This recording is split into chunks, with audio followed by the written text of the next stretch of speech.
How to add missing place in Google Maps. So hello guys, if you want to add missing place in Google Maps, that's how you guys can do that. So it was very easy. For that we will simply click on Google Maps app.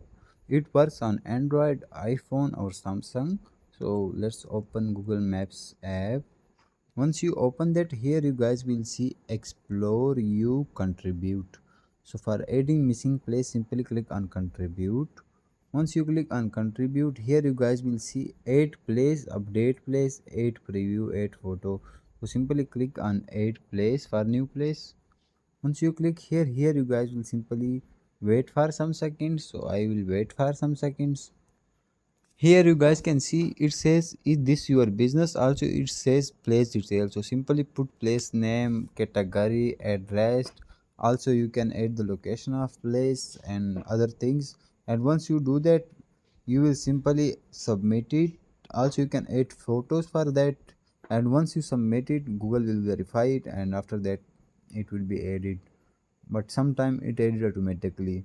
That's how you guys can do that. Thanks for watching.